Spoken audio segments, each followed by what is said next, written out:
Dollar बहुत महंगा हो गया है और इंडियन रुपीस की वैल्यू धीरे धीरे घटती जा रही है।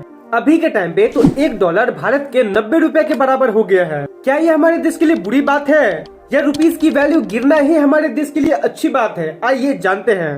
देखो, किसी भी देश में अगर उसकी करेंसी का वैल्यू गिर रही है तो इसका निगेटिव और पॉजिटिव दोनों इम्पैक्ट होता है।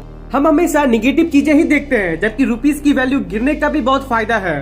देखो, सबसे पहले तो हम ये जान लेते हैं कि इंडियन करेंसी की वैल्यू गिर क्यों रही है। फॉरेन इन्वेस्टर इंडियन मार्केट से अपना सारा पैसा निकालते जा रहे हैं। अभी तक इंडियन मार्केट से $17 बिलियन से भी ज्यादा पैसा विड्रॉ हो चुका है, जिसकी वजह से इंडियन रुपीस और उसकी डिमांड दोनों की वैल्यू घटते जा रही है।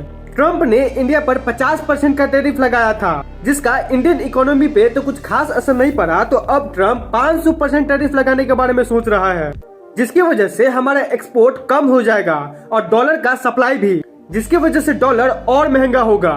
देखो, सब कहते हैं कि इंडियन रुपीस की वैल्यू गिर रही है, लेकिन हमारी इकोनॉमी फिर भी 8% से ग्रो कर रही है। ये कैसे पॉसिबल है? जापान में $1 बराबर 156 यान होता है, जो कि इंडियन करेंसी से भी कम है। तो क्या जापान इंडिया से भी गया गुजरा है? अरे नहीं भाई। डॉलर से सस्ता होना आपकी करेंसी को सस्ता बना सकता है, लेकिन आपके देश को कमजोर नहीं बना सकता। इसे कहते हैं exchange rate misconception. Indian rupees की गिरने से पॉजिटिव और निगेटिव दोनों इम्पैक्ट होता है। इम्पोर्ट करने में बहुत नुकसान होगा।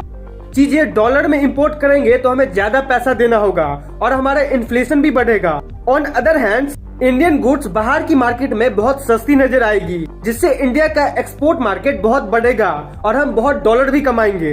करेंसी की वैल्यू बढ़ने या घटने से कोई फर्क नहीं पड़ता है। ये सब देश के इकोनॉमिकल स्ट्रक्चर पे डिपेंड करता है।